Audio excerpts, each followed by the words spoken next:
We often place bets on our lives, but what if we're to bet and fly an aircraft? That is what happened to Aeroflot Airlines Flight 6502. The captain and the first officer bet in the cockpit, leading to the aircraft crashing during landing and resulting in the deaths of 70 passengers. What was the bet about, and why did this incident happen? Let's watch the video. Aeroflot is the flag carrier of Russia. Aeroflot Flight 6502 was a domestic passenger flight scheduled from Sverdlovsk to Grozny. This is a connecting flight, which is why there is a stopover at a place called Samara in between.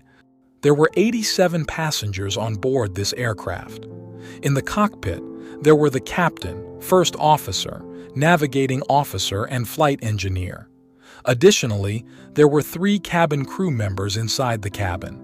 The aircraft took off on October 20, 1986, and the service was operated using a Tupolev Tu-134A aircraft.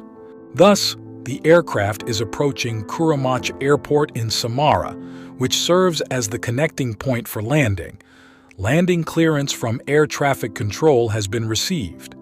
At this time, the captain informed the first officer inside the cockpit that he could land the aircraft in zero visibility and without the help of the autopilot, relying solely on the flight instruments, thus opting for a non-visual approach.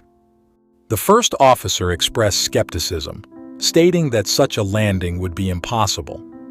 The captain insisted that he could land the aircraft without any visual aid, leading to a conversation that ended in a bet. All of this was witnessed by both the flight engineer and the navigating officer, who were in the cockpit. So, the captain decided to attempt a blind landing of the aircraft, which was scheduled to land at 3:48 p.m. As the landing time approached, with only a few minutes left, the captain instructed the flight engineer to cover the cockpit windows with curtains, which the flight engineer promptly did. It is now completely dark inside the cockpit, with nothing visible outside. This is how the captain is preparing for a blind landing. He turned off the autopilot and will now have to manually navigate the aircraft to land. It is a common practice for pilots to manually land the aircraft, typically relying on visual guidance from outside and runway lights. However, in this case, with all windows closed, there is no external visibility available. Inside the cockpit, neither the captain nor the first officer can see anything. An aircraft can be landed using flight instruments only. The flight instruments inside the cockpit provide the pilots with information about airspeed, altitude, vertical speed, and heading. All these instruments will assist the aircraft in flying and making turns without the need for external visual references. It was this confidence that prompted the captain to attempt a blind landing of the aircraft. Thus, the aircraft started approaching the runway. At this time, the flight engineer felt that the aircraft was slowly losing control.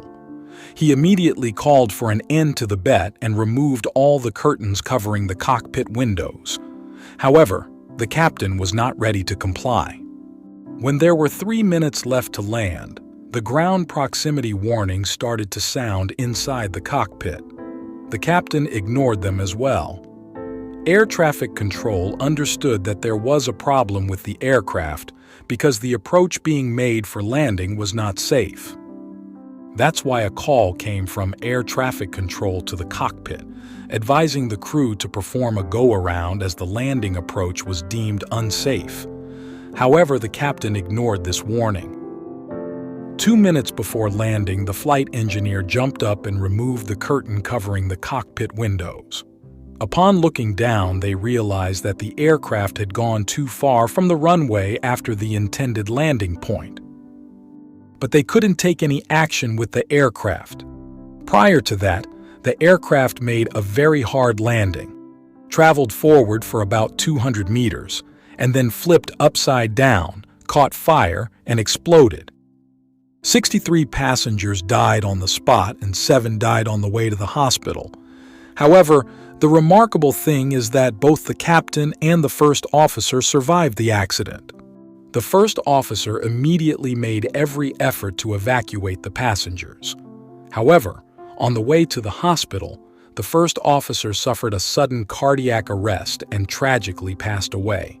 But the captain managed to escape with very minor injuries.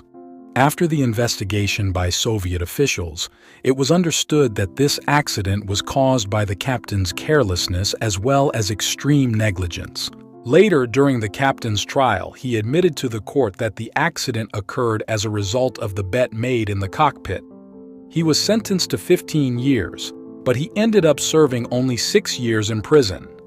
The first officer won the bet but lost his life. Ego, arguments, disagreements, and conflicts like this are not uncommon inside the cockpit and have unfortunately led to many accidents.